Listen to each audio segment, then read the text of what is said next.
Just to give me the go live signal, Justin, we'll just kind of keep talking in the background here. Chatting at the ghosts. Yeah, we're live on the Facebook page and on SMUG. So hi everyone. Nice. Yeah. That was Hello. nice to know.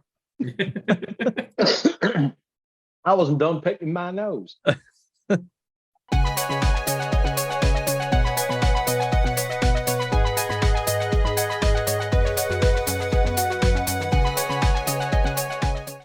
Oh yeah. Hey everybody. Welcome to ServiceMonster. Adam's got a great show for you. I'm just gonna smile and look pretty. Take it away. Yeah, we'll obviously, as people kind of trickle in, we'll make sure that we answer questions as they come up and so forth when it makes sense. Just feel free to drop those whenever. I'll mention that later on. It's been a couple months since we've had one of these. It's kind of dealing with the schedules, coordination, and such. So we missed the September one, and this one had to be pushed back a couple of weeks. So next month, and I'll say this again at the end. Hey, Paul, next one at the will probably be more towards the middle of the month like this one is, just a little bit before the US Thanksgiving, most likely, so we don't have back to back. So that's kind of the general schedule. Again, I'll mention that at the end. We've got a lot to go over. I'm going to start with the mobile app. I think it might be better if there were some other users that were in here. But we'll start with this, and if I have to circle back around, then so be it. It's our biggest concern right now is obviously the mobile app. We've had multiple releases out over the last 6, 7, 8 weeks. Kind of wanted to talk about the process. I've explained some of it in some SMUG posts. We have one that's pinned right now. I'm going to have another one shortly. I've basically been waiting so I know that we have the issue resolved. We thought we were close this morning, and there's still a little bit to be done there. So I don't want to have a post that has a release date or anything like that. And so I know for sure that this is fixed. But this is basically the transparent kind of just rundown of what's happened. So there was an update, the 147 update. It had some general security updates. It had a change to the authorize.net charge form, and it had a framework update for React Native, which is a framework. If you guys aren't familiar, allows you to develop in React Native, and then at the end, it creates builds for both iOS and Android. So you don't have to develop individually in both. So that's basically what happened there. The framework update, the patch that was involved with that and so forth, caused some various UI issues, some of them minor, some of them not so minor. Basically, the big one was it was overriding our color settings in certain sections. And so that was much more problematic than it should have been because it was white on white. And so a lot of those things would look like they were essentially just gone. And some of those areas were pretty critical areas. Most of that has been fixed. There's a couple of others that still remain that we're going to get fixed here shortly. But that's kind of where the starting point was. When we were going through that process of fixing these things, a larger core problem came to our attention. And that was that users, after being out in the fields, so on and so forth, having the app close, coming back into the app, etc., at some point they were getting their schedule to flash for a second, the appointments that they were on there, and then it would basically go blank, like there wasn't anything there. And there wasn't a great way to get that back running the way it should be. I think the only way that we found was that you had to completely uninstall and reinstall the app, which obviously is not ideal when you're out in the field. We're very aware of that. So we tried a couple of fixes. We tried pretty much everything that we could. The data itself was, the call for the schedule data was working the way that it should, but for whatever reason, it just wasn't loading in that refresh. Now, we've had issues with this refresh process before. Some of you guys might be aware, some of you might not. But over time, the operating systems have gotten stricter in their memory usage. iOS kind of started that trend a couple of years ago, and Android followed suit.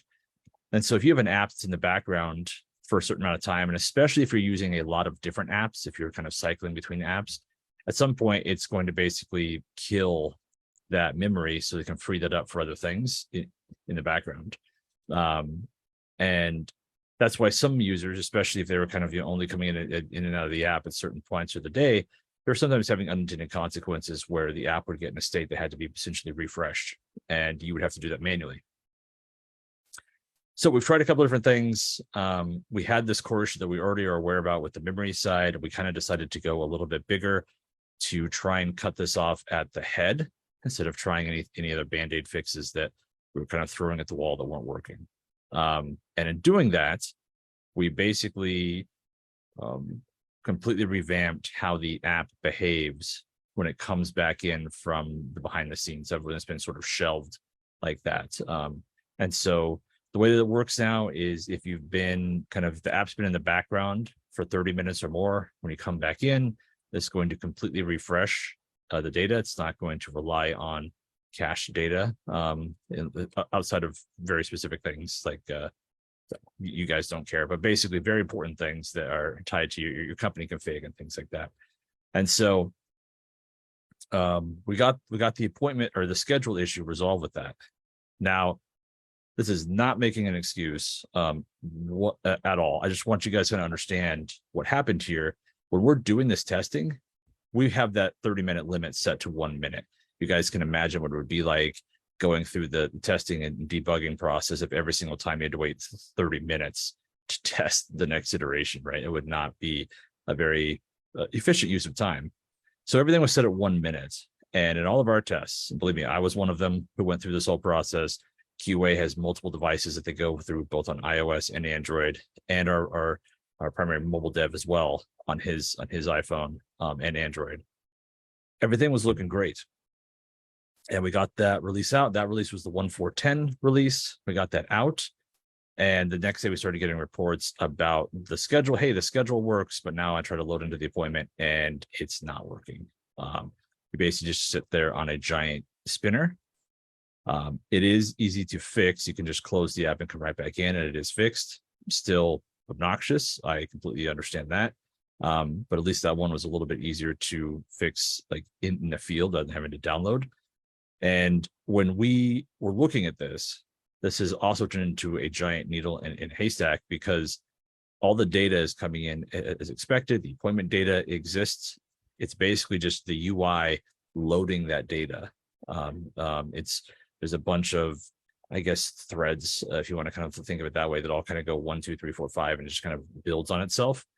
And one of those is failing, and then it causes the whole system to kind of just pause, and it sits on this loading screen, which is confusing for a lot of reasons.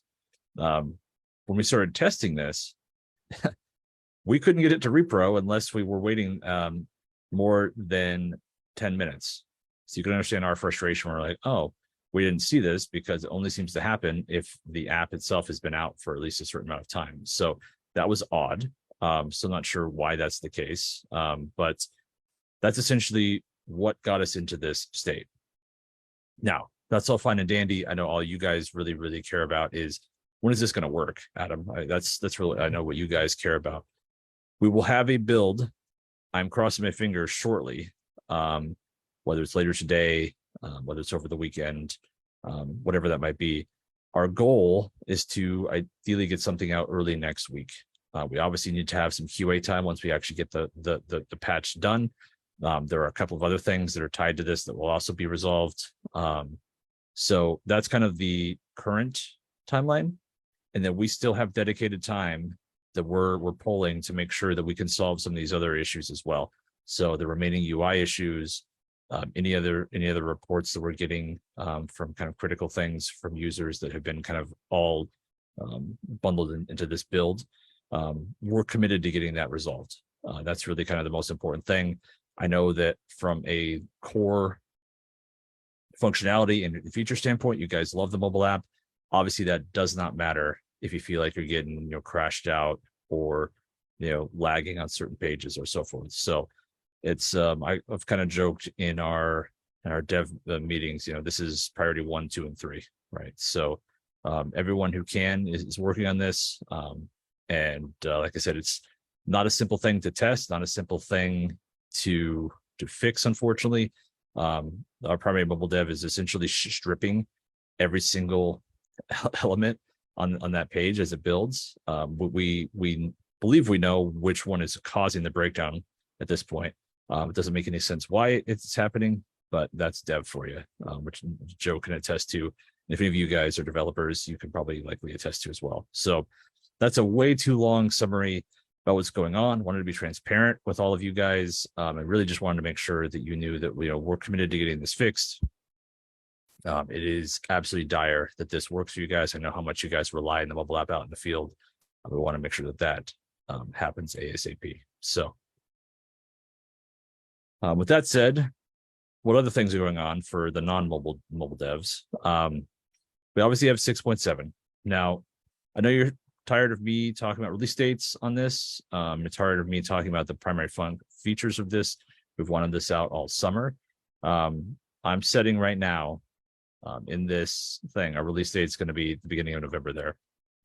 We are incredibly close. We've had a couple of deep print tests over the last week that have all been fairly well. We've have another one as soon as I get off of this. Actually, I have another print test right here at the end of the day. We're doing kind of a stress test for. And the FMS stuff is looking better and better and better every single day. And that's really all that remains as far as making sure that this release is ready to go. It is by far the deepest section of this release. There's a lot of moving parts to it, both for the print team and just for the general UI and functionality, which is why it's been such a pain to work through this. I will kind of remind everyone that we have a video from earlier in the summer that I'll make sure that the marketing team kind of posts with this if you guys want to see kind of what the month view and the FMS self-service that we're calling FMS 2.0. If you guys want to see what that looks like, that we can kind of showcase that.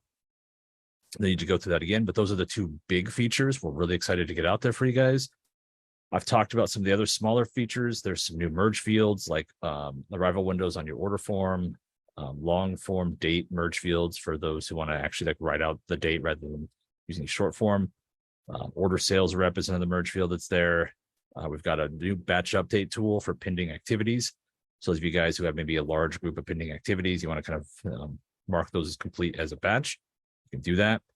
There's a couple of major email improvements, one of which is just a UI improvement. So the to field is going to work similarly to in the CC and the BCC fields. They're going to work similarly to modern email clients, right? You can think of kind of like that tag functionality.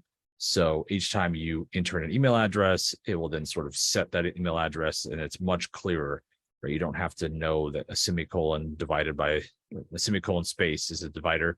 You'll very clearly know, hey, that's a set email address. I can add a second one, a third one, a fourth one, etc. Much cleaner and understandable. We also made a change that if you are sending an email against an account that doesn't exist on that account, it will give you a prompt to say, hey, do you want to save that? To maybe save you some time if that's something that you guys want. This actually was pretty heavily requested from a handful of users. And so we were going through that email update, decided to tackle that, ended up working pretty smoothly. So there's also security updates, a large amount on that front. There are a ton of bug fixes. There's another big thing. We're splitting the marketplace. You guys are kind of aware that the marketplace has a lot of ServiceMonster tools. They're kind of internal tools, right? That we integrate with, but they're not, the same as our third-party integrations, and that can cause confusion sometimes.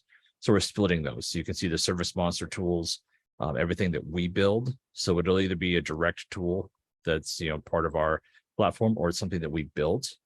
So like you can think of like the Google Calendar integration or QuickBooks. Those are things that we built to connect with them rather than they built to connect with us, right? So it's just kind of how that's going to be split. It's just much cleaner and easier to kind of see, especially if you're a new user coming in. So that's kind of the goal there. That's a lot. That's a mouthful. I think we're already 15 minutes in, a lot of information about those two things. If you guys have questions, throw them in here, but we're going to move on so we can get through some of the other stuff. And I don't bore you guys, for an hour-long event here. There is another update that anyone who has an older version of QuickBooks Desktop needs to be aware. We sent out 2 email reminders at this point, and we asked people if they fell under the beyond the threshold that I'm about to talk about here. They filled out a form. So if this is new to you guys, all you need to know is that starting in November, QuickBooks 2015 or later are the only versions that we can support from a security standpoint. And that also includes the web connector version. So the web connector version, you guys are not going to remember this, but it's 2.2.0.34. So that's kind of the breakdown. You need to have QuickBooks 2015 or later. And you need to have a web connector version that's 2.2.0.34 or later. The vast majority of you already have this. There are a select few that are either on a super old version of QuickBooks or on an older version of Web Connector. You just never had it updated. Totally fine. We're sending out instructions for those of you who are. If you are unsure, especially with the Web Connector version, all you have to do is just open the Web Connector like you're doing that that export process, and the version number is just right up at the top on the header. And if you're still unsure, just shoot an email to support@servicemonster.net. Explain that you heard me talking and you're worried, and here's your information, and we'll verify that for you. Make sure that you're good to go. So we have no control over this, unfortunately. We rely on Intuit to kind of support their products, and anything that they have, end of life and so forth. At some point, we can no longer support things that they're no longer supporting, and this is a major kind of just a security thing that we want to make sure that we're handling that on our end as best we can. So that's really the reason for that. Again, most of you guys are already beyond that. You guys should be good to go. But if you're unsure, shoot us an email. Next one was, there was a post a month or so ago, maybe a little bit longer than that, from Joe talking about a new relationship that we're building behind the scenes involving integrated kind of company websites. So there were a lot of people that were interested. I think 20 or 25 people reached out as far as comments go that we've kind of been keeping track of and contacting you guys if you're interested. If you did not see that post and it's something that you are interested in, figured this might be a good place, give us a shout. We'll get you onto the list and so forth. And we can kind of talk more about that kind of behind the scenes. So that's just something that we're working on. We're excited for that. And if any of you guys are interested, just let me know. Woo. Okay, so that's kind of the intro, longest intro we've had probably. But there have been some SMUG posts, and because it's been 2 months, we've also got a hefty amount of SMUG posts. So the biggest one is everything tied to mobile. I kind of grouped these all together. I already talked about them at the beginning here. So that's kind of want to make sure you guys know that. That's why I wanted to start with that. Obviously, I could have a bunch of posts all tied to that, but I just wanted to handle that first. I'll continue the communication, by the way, in SMUG. We'll keep posted or pinned topics as we kind of work through this to make sure you guys know that, we definitely understand the frustration you guys are going through. So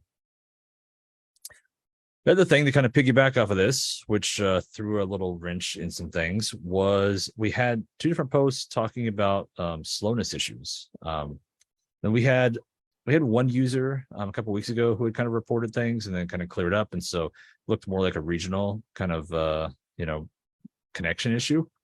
And over the last week, we've had a pretty significant amount. A couple of posts, a couple of our corporate users also reached out, and they're all on different databases. They're all in different regions. So we've kind of collected all that data, trying to figure out kind of what's going on, right?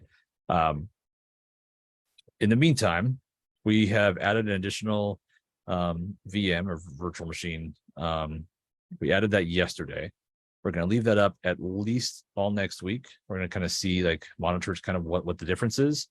And if it did help, if it didn't help, I'm going to reach out to some of you guys who are kind of having the consistent issues. We're going to see if it did help.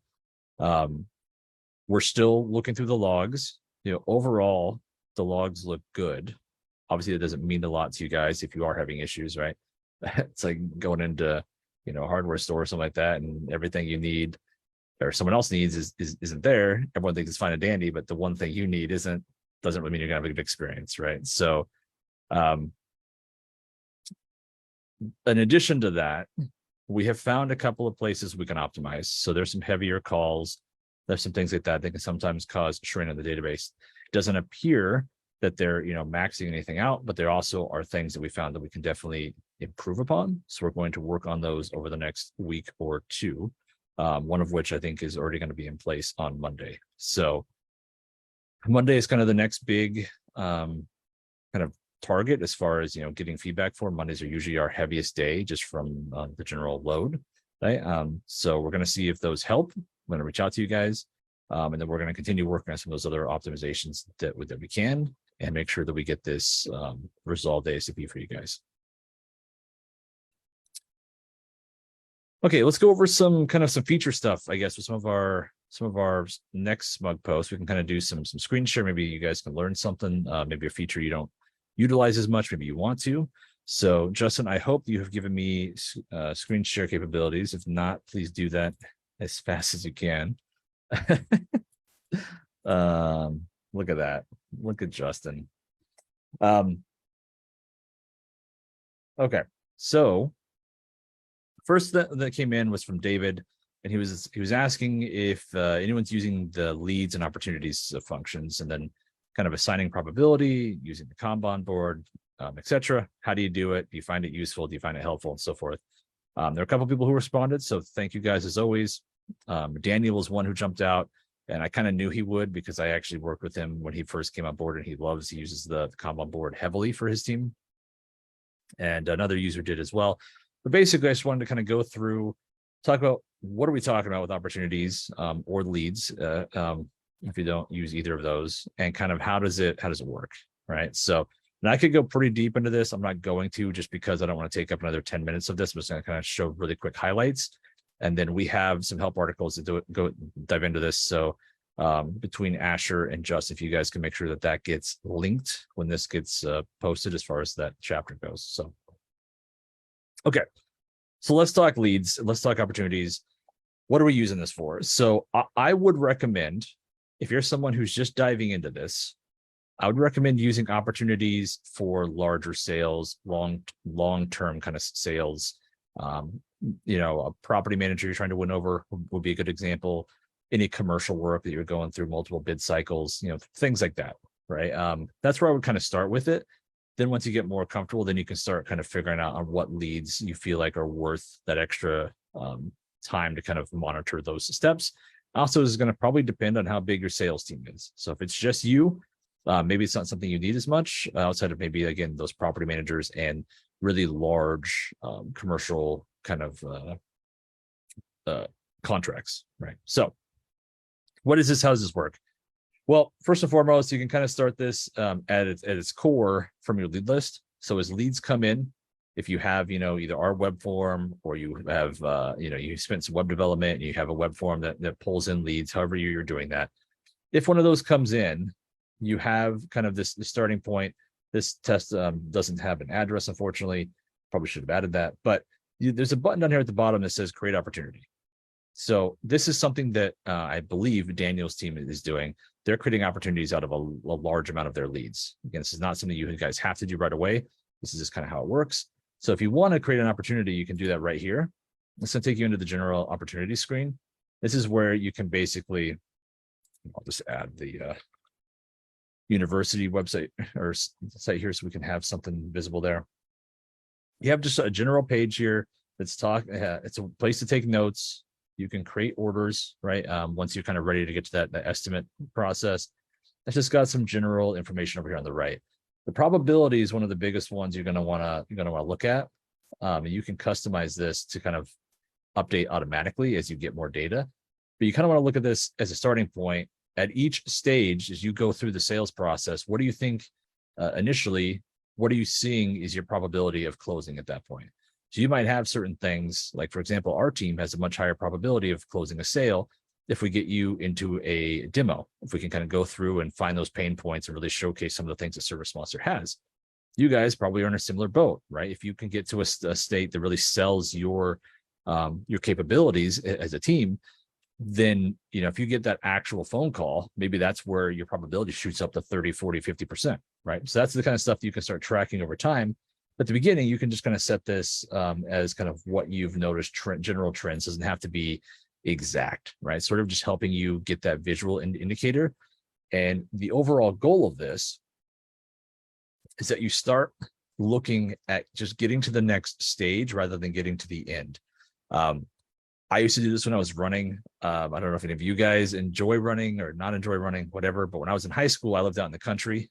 And so when I would run, it was always just, wow, another mile sounds like I would much rather just, shoot my foot off than do that. But if you look at it more as, hey, one more telephone pole, and then one more telephone pole, and one more, and next thing you know, you've ran the mile, right? It's the same idea, right? This is general premise behind this. And again, you can start to find these probabilities. Like again, like let's say right here, if I get the estimate created and sent, if I get to this stage, maybe the probability jumps up to 75%, then that's my real goal, right? Closing that obviously still becomes important, but the initial threshold that I really care about is getting to that. So we've talked about this Kanban board. You can kind of see the stages down here at the bottom. What does this really look like? Well, let's go to the opportunities page itself so you guys can see. So I'm over here in the lead section. I'm going to click opportunities over here. And I'm just in the default board here. You can see that I've made a lot of boards in my test account here. I'm just in the default board, and you can see the one that we just made here is right at the top. You can see it's been in the stage for 1 day there. And it has just the basic information about it. There's no due date set, and we have the probability. I can then start moving this through. Oh, by the way, as you can see, whatever dollar amounts you have in here is going to track that up at the top. But I'm going to start moving this through and say, hey, let's get to the estimate created stage. See how the probability jumped up to 70% there? That's because I have automated kind of settings on each of these columns that sets that probability once I get there. You might not want to do that right away. You might want to kind of collect your data first and then kind of set those, but it is a nice time saver. And again, the purpose of this is kind of finding those inner goals. So that's kind of the quick and dirty, just kind of what this is, leads and opportunities, the context behind them. The only thing I want to add now to this is you do not have to come from the lead list to do this. This is where I think it's important. I showed that because it's a very common path. But you can make opportunities directly from the opportunities board here. So I can just say, hey, I want to make an opportunity. I want to say Adam's property management.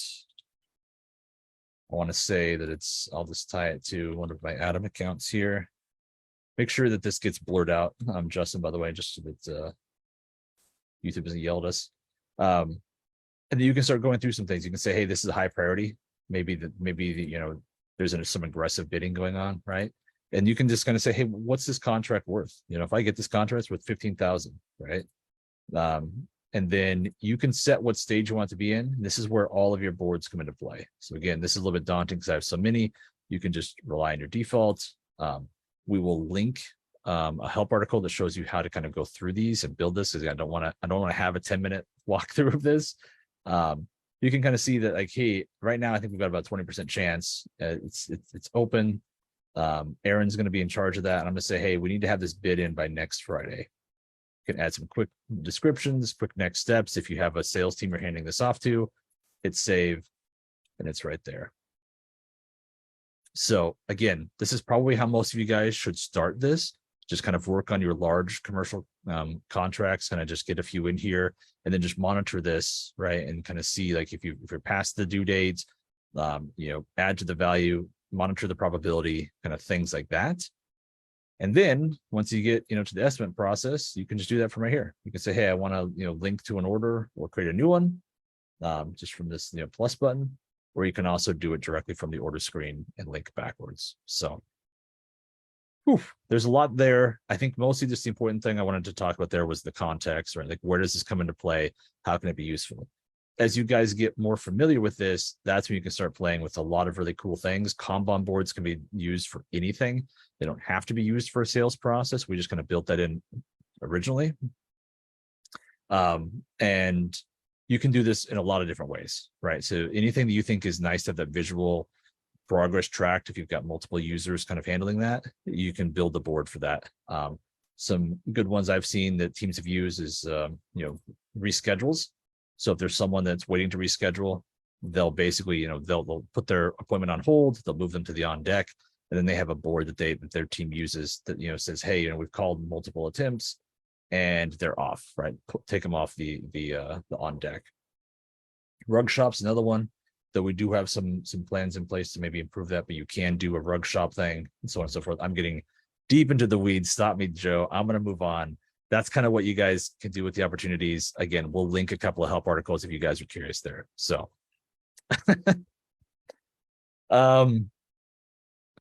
this next one came from Lisa. She was concerned about one of our reports for paying commissions, which is an important report, especially, for just employee morale, things like that. When it comes to critical items, pay is always going to be top of the list, right? And so they were finding that they were, in some cases, having to change the invoice after the initial step. And they didn't realize that when you do that, the commissions have to be updated as well. So they were kind of relying on that to happen automatically. It's set up like that on purpose. The invoice is supposed to be kind of a final action. And we did it that way mostly with QuickBooks in mind to make sure that we weren't affecting something in QuickBooks or that QuickBooks might not know about, right? Which I think is going to be one of our next SMUG posts as far as like reconciling that, right? So that was kind of the main purpose for that. A bunch of people jumped in, kind of talked about it, processes that they use internally, which again is one of the best things I see about SMUG. Anytime you guys can talk about, your kind of SOPs, procedures, things that you do to kind of make things work, that's just as important as the software you use, right? You want to make sure that you've got, strong SOPs for these kind of situations. What I wanted to do, because Lisa wasn't aware of this, and it might help some of you guys who go through this process, I wanted to show you the completion wizard if you are unfamiliar. So let me just jump into one of these here. I guess we'll go here.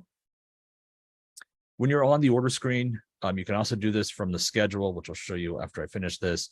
You can do it from either screen. You don't have to jump into the order. You can do it straight from the schedule if you want. But there is a complete button here. And this complete button exists in both 5 and 6. And it's designed to help kind of go step by step in things you might need to do as you complete the order. So you can think about it as some of you guys might just be saying, hey, I want to move it to an invoice, and I want to hit save, and then I want to add a payment, I want to hit save, then I want to go into commissions, make sure the commissions were applied, and then I want to hit the email button. Like you can do all of that from this button here. So what does that look like? First off, I forced it to save because I changed that there. But basically, when you go through this, it's going to just have you verify all of the basic information is correct. And were you at the right service site? Was there a discount? Was there an upsell? What items got done? Grand total, etc. And then you'll save that invoice. Boom. Okay. Simple enough, right? Now, you might have other steps here. Maybe that's all you need. If that is, you can hit done at any step, but it basically takes you to the next step to say, hey, are you applying a payment? So this is where if you have a credit card, merchant provider, you can make that charge there. In this case, I'm just going to say, hey, we just did a cash order for this amount, save the payment. Boom, balance due 0. What's next? Check the appointments. Did the employees, check in and check out as expected? If not, do you need to add those logs in? Do you have the correct technicians assigned? Just kind of a little audit here you can kind of do, right? Just right here. It says, hey, no one checked in or checked out. So let's maybe flag this or so forth. And then also let's make sure the status of those appointments is marked as complete. So if there's multiple appointments here, you can do that. So they might still be listed as, on the job or something like that. We want to make sure that that's all marked as complete. So we give you a quick action for that. Lastly, the important thing here we were talking about was the commissions. So this case, I've got a commission here that applies automatically when you invoice. So it's just this is a base sale. I believe it actually has, there we go. Yeah, so there's a base commission of 45, and then there's a $20 rate for any upsales, which I did not have on this, right? So that's what this calculated automatically when I invoiced. That's what the default commission is, right? If I change this, I would just want to say maybe I don't want to hit the default commission again, right? Or I need to do a new commission, maybe a new employee got added, maybe a new employee had to do something that the other employee missed, whatever that might be, right? You can just do a flat out new commission right there, handle that. And that way you can verify that everything was updated as expected. You can also shoot an email out in this state, if that's something you guys do. You can also always print something off PDF. Some of you guys download PDFs for every order, so you can do that from here as well. And then once you're done, you are done. And it even pops up here that this was completed, so you can jump into this at any time until the next pop-up. So again, something you guys might not be aware of, but if it's useful for you, can jump to the schedule here as well and show you guys just really quick. If there is an order, you can do the completion wizard right here as well. So if you're living on the schedule, you can just go straight into the completion wizard here. You do not have to jump into that order by any means. You can do all of that right here. So pretty slick. Okay, I'll stop the screen share here for a second. The next one was from Michele, and I love this one. Is Alan on here? I wish Alan was on here. So we obviously have some power users in SMUG. You guys are all great, honestly. Michele kind of had a post in here about, hey, my sales report isn't matching my profit and loss in QuickBooks. There's a little bit of a discrepancy. What do I do? What's the reason? So forth. And so Alan jumped in, kind of gave a couple of suggestions. Usually when something like this happens, it's due to changes that are made in ServiceMonster after it's been exported to QuickBooks. And that's kind of what I was talking about before, of why we don't necessarily automate some of these changes, depending on what those changes might be, is because we want to make sure that you don't have basically changes that you're unaware of that happen, that you don't take that extra step to go reconcile that over in QuickBooks now that it's been modified, right? So because it's not a two-way sync, it's a one-way sync. So with that in mind, Alan went through a bunch of steps, kind of as far as what he does and what you can do to help when these discrepancies happen.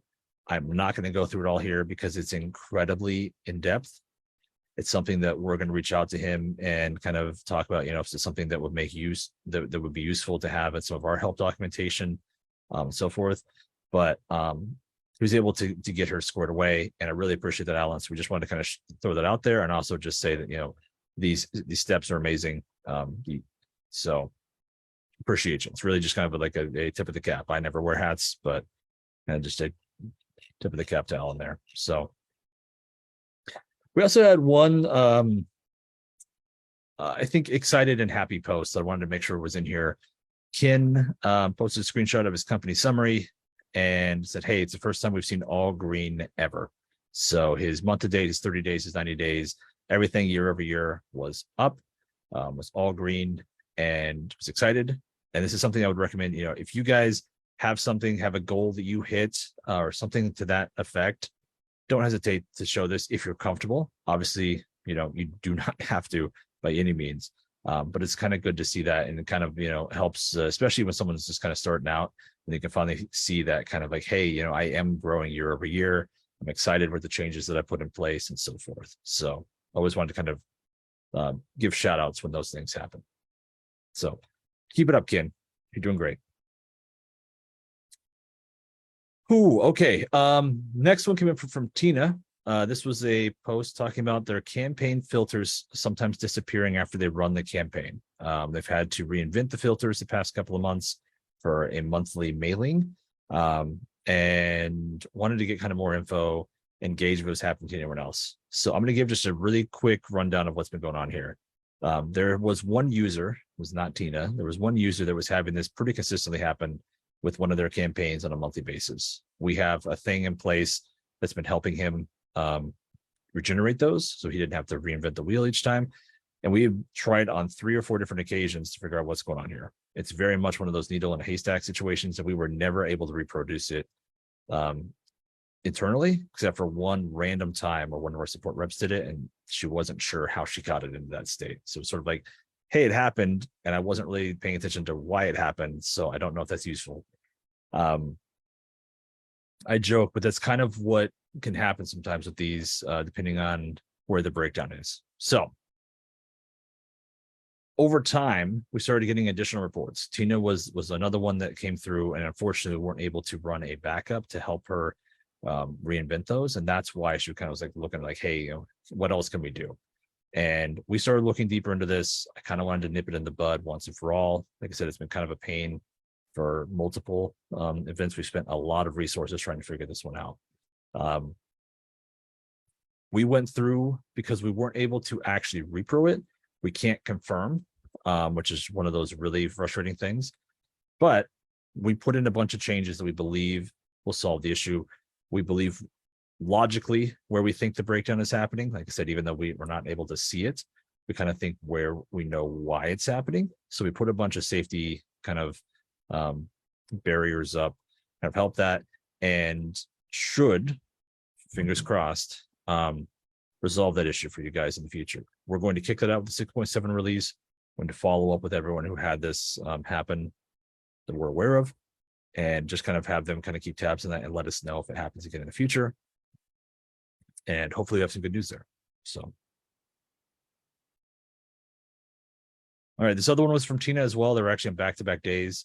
But I really wanted to showcase this because I think it's one of those things that even though we made the changes to the UI, I do think it's something that some of you guys, because it came after the fact, some of you might not be aware of. So she's moving to ServiceMonster 6, which we love to see. And there were a few things that she was kind of, struggling with. And one of which was the tax rate for a county if she's adding a new site address. So you guys know you can kind of have the default tax rate that gets added, right? And then you kind of, if it's different from the default, you need to make sure that you set that up so that step doesn't get forgotten about.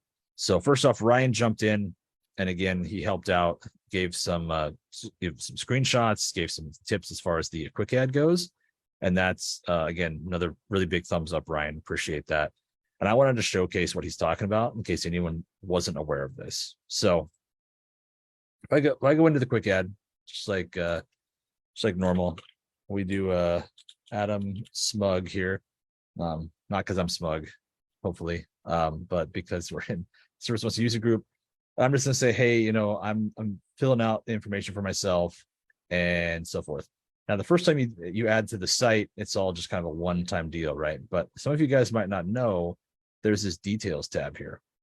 And so as I'm adding information in here, I just add some basic no.com, etc. I'm just kind of going through here. If there's additional things you need to add to this, you click that details tab, and this is where you can set that tax rate, right? So I can say, hey, this is 50%. That's a rough tax. This is the 7% tax rate, and this one's actually net 30. And maybe there's some tags or some custom fields that you want to kind of throw in there. Maybe that there's an account subtype you want to throw in there. Maybe they're a restaurant, and maybe you want to make sure that Adam's the sales rep on this. So there's some of those things there you might not realize. Some of those fields you can change there. Another thing, I'm going to kind of select another one here. I'm going to say, hey, if you already have an account made, you need to make an additional site for this. Oh my gosh, you are right, Vincent. I'm so sorry. Wonder if one of my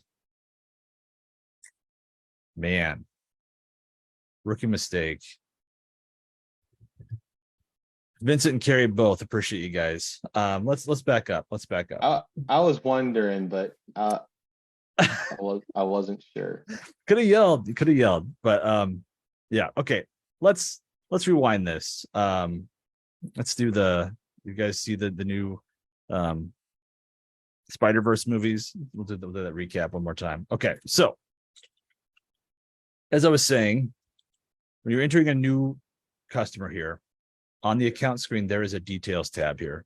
And if you guys weren't aware, there are additional details for the account that you can fill in here, one of which is the tax rate. And this is what was helping Tena out with her problem. All right, so this is one of the areas you can add different things. You can add account subtype, you can add a sales rep, the terms, any of your custom fields or tags, right? So this is something that some of you guys might not be aware of.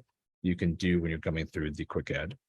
Then, as I was also showing when everyone mentioned I wasn't screen sharing here, was if you're on an existing account and you need to add a new service site, you do not have to wait to change this. can do this right here. Now we've had some discussions about maybe making this a little bit more obvious. There's some things I want to do with this, kind of tab as a whole. But you can click these three dots here right by the site, and you can make a new site or select if there's other sites here, you can select those. So I can just say, hey, there's a new site, and we just build this information, who's the primary contact? Is there additional contact issue? Well, is there additional contact info? Notes for the site, what's the address? Obviously, what's the name? So you can do all of this right here with the quick add. You do not have to wait until after the fact to make those changes. So that's what I wanted to show. I'll keep the screen share going now, so don't forget on the next one. The next thing came in from John. He's been using a ServiceMonster. He wanted to know about some of the homepage dashboards. So he was asking about both the mobile dashboards. So if you guys are, admins or managers, you have, dashboards on the mobile end.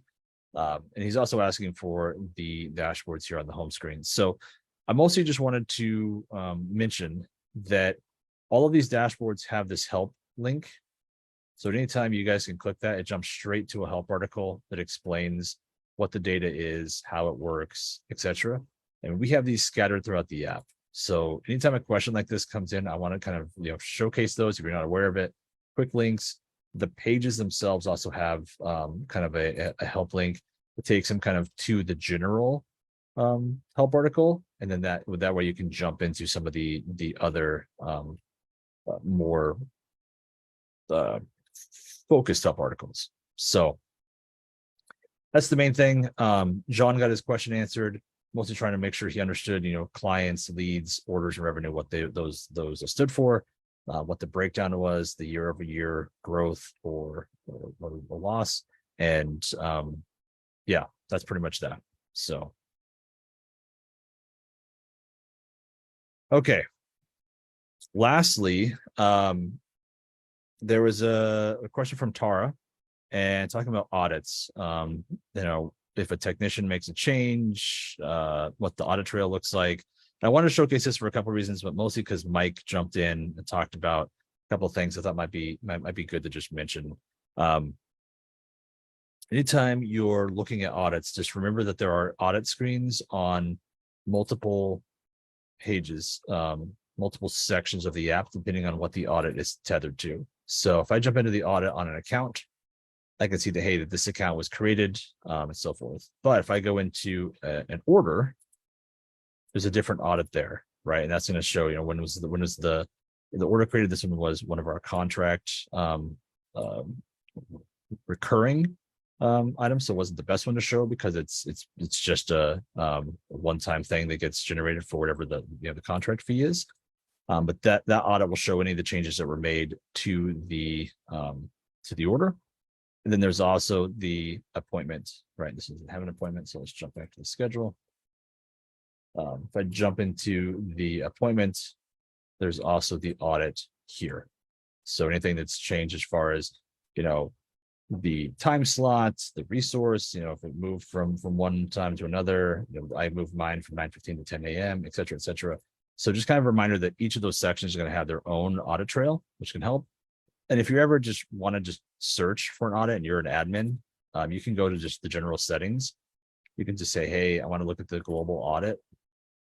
And then you can search for, a specific thing, right? So a specific date, a name, whatever. And this might help you guys too, if you're trying to track down a certain item, but don't necessarily know all the details. So all those are there. I wanted to make sure you guys were aware of that. I also wanted to throw this out there. If while we're going through this, if there are things in the audit that you guys don't or aren't able to see that you would like added to that, I thought that might be a good thing, a good use of time if you guys wanted to throw that out there as far as feature requests and so forth. So, whew, man, I guess the show was pretty much me. A lot of screen sharing, a lot of things like that. I see your feature request, Carrie. I'll make sure that gets added. Ashley, can you make sure that gets thrown over onto our Trello board? And yeah, I'll see what we can kind of do there. So you're just kind of looking at I guess I'll just reach out to you directly, Gary. We've obviously been chatting about the mobile app and whatnot, so I'll just kind of reach out to you and get some details there, because we do have some reports that are kind of tied to that, and yeah, we could probably make something like that happen with minimal resources. So, okay. So with that said, did I miss anything, Joe? Is there anything you wanted to throw in there? Did anyone have any last minute questions while we're chatting here that they wanted to kind of get out there? If you missed the beginning, make sure you guys check out the video. I talk about the mobile app, kind of what the situation is. I go in depth, kind of what we've been working through. We are very close, hopefully, to having a build into QA. Early next week is kind of what we're targeting to get the next change out, and there will be ongoing releases. We want to make sure that this gets into a good state for you guys. I know it's been a hassle for all of you in your teams, so we want to get that resolved ASAP. So if you join late, make sure you go watch that on the recording. And then yeah, anything you want to throw in there, Joe? No, you did a great job, man. I appreciate it. I hope everyone, had something useful to come out of this, whether you're watching live or whether you're on the recording. Again, like we always want to make sure that there's at least something of value for you guys there, whether it's, the updates, whether it's, learning about a new feature, whatever that might be.